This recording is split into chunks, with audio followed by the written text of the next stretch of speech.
Hello ladies and gentleman, स्वागत है आप सबका हमारे इस प्यारे से यूट्यूब चैनल पर। मैं हूं आपका चहेता पायलट मैमल 1209। आज हम फिर से एक बहुत ही सीरियस टॉपिक पे बात करने जा रहे हैं, इसलिए मैं पहले ये क्लैरिफाई कर दूं कि मैं किसी की भी भावनाओं को जरा भी ठेस नहीं पहुंचाना चाहता। तो जैसा कि आप लोग थंबनेल देख के समझ ही गए होंगे कि आज हम दोबारा से बात करने जा रहे हैं अभिनव अरोड़ा की। लेकिन आज ना मेरा फोकस अभिनव से ज्यादा अभिनव के साथ क्या हो रहा है उस पे होगा। आज मेरा फोकस इस बात पे होगा कि इंसानियत किस कदर मेरी नजरों से गिर चुकी है कि एक 8-9 साल का बच्चा जिसे अभी स्कूल में अपने दोस्तों के साथ खेल कूद करनी चाहिए, पढ़ना चाहिए, वो पूरी दुनिया की हेट का सेंटर बन चुका है। कि बच्चे अपने माँ बाप के लिए उनकी जान से ज्यादा बढ़कर होते हैं, अभिनव अपने माँ बाप के लिए बस एक कैश काउ बन के रह गया है।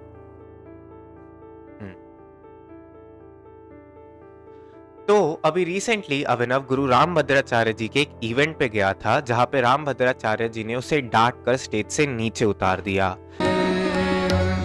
ऊपर नीचे नीचे बहुत आने के लिए नवो राघवाय सियावर रामचंद्र भगवान की। रामचंद्र भगवान की। आप पर नीचे जाओ, इनको करो नीचे जाने के लिए, पहले इनको मर्यादा है मेरी। अब रामभद्राचार्य जी भले ही नेत्रहीन क्यों ना हो, लेकिन उनके पास जो ज्ञान है वो आपसे और मुझसे कई लाखों करोड़ों गुना ज्यादा है। वो एक राइटर है, कंपोजर है, स्पिरिचुअल ऑरेटर है, कथावाचक है। दुनिया में ना अभिनव किसी की भी आंखों में धूल झोंक सकता है, लेकिन रामभद्राचार्य जी जैसे इंटेलेक्चुअल लोगों और संतों की आंखों में नहीं। फिर क्या था, जब कोई ऑनलाइन पर्सनैलिटी इस कदर एक्सपोज हो जाता है तो लोग पाताल खोद कर भी उसके अगेंस्ट एविडेंस निकाल ही लेते हैं।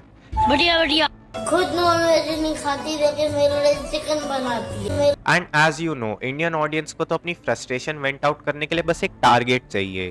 तो जैसे जैसे दिन बीतते गए अभिनव को पड़ने वाली गालियां बढ़ती गईं।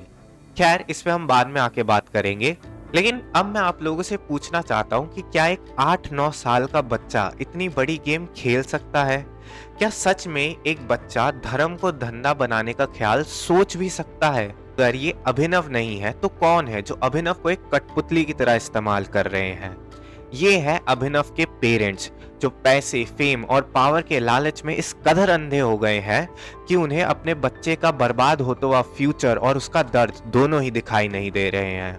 आपने अभिनव के कई इंटरव्यूज देखे होंगे जिसमें आपने ये जरूर नोटिस किया होगा कि अभिनव एक ही बात को किसी रोबोट की तरह हर जगह सेम तरीके से बोलता है, जैसे उसने कोई स्क्रिप्ट रटी हुई हो। अभी रिसेंटली एक बहुत बड़े न्यूज हाउस ने अभिनव का इंटरव्यू भी लिया था, जिसके एंड में उनके होस्ट ने अभिनव से कुछ माइथोलॉजिकल क्वेश्चंस भी पूछे थे, जिनका जवाब अभिनव बिल्कुल भी नहीं दे पाया। सुंदर नारी। ये किसने दिया था सुदर्शन चक्र, ये बताइए। शिव जी ने। शिव जी ने? शिव जी ने या परशुराम जी ने? कृष्ण का जो नाम कृष्ण है, वो उसका अर्थ क्या है? कृष्ण का मतलब क्या होता है? और कृष्ण किस नाम भाषा का का बहुत शब्द है ये? सुंदर अर्थ है, जी, कष्ट हरने वाला। एंड यू नो व्हाट, ये देख के मैं बिल्कुल भी शॉक नहीं हुआ। क्यों? क्योंकि एक 9 साल के बच्चे के लिए इतनी डीप माइथोलॉजिकल नॉलेज रखना इज सिंपली इम्पॉसिबल। अभिनव सिर्फ उतना ही बोलता और उतना ही जानता है जितना उसके पेरेंट्स उसे लिख कर देते हैं। यू नो, जब भी मैं पहले अभिनव के पेरेंट्स की मेंटालिटी सोचता था ना, तो मेरे दिमाग में बस एक ही कंक्लूजन आता था कि वो ऐसा बस इसलिए कर रहे हैं ताकि उन्हें इंस्टाग्राम पे व्यूज आ जाए, ताकि वो पैसे कमा पाए। लेकिन अब जब मैंने अभिनव की कुछ रीसेंट रील्स देखी ना, तो मेरे दिमाग में एक दूसरा कंक्लूजन आया, which is way scarier than the original one.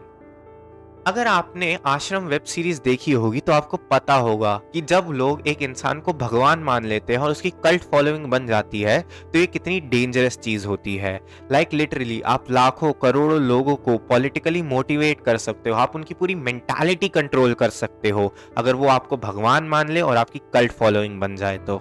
अभिनव के पेरेंट्स भी ना कुछ ऐसा ही करना चाह रहे हैं।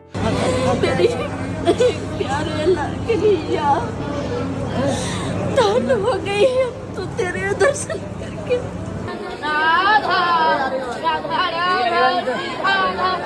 लोगों को अभिनव में भगवान दिखना, उसका आशीर्वाद लेना, उसे मालाएं पहनाना, अभिनव की इमेज किसी कथावाचक या स्पिरिचुअल गुरु की नहीं बल्कि भगवान की बनाई जा रही है। और यही ढोंग गुरु रामभद्राचार्य जी ने अपने ज्ञान की बदौलत हम सबसे बहुत जल्दी पकड़ लिया।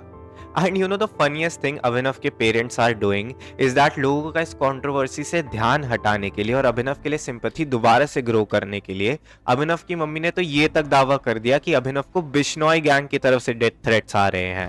मैं आपको आज की बात बता रही हूँ। आज 3:30 पौने 4 बजे के करीब हमारे पास लॉरेंस बिश्नोई ग्रुप से एक मैसेज आया व्हाट्सएप ग्रुप में, जिसमें हमें धमकी दी जा रही है कि अभिनव को मार दिया जाएगा।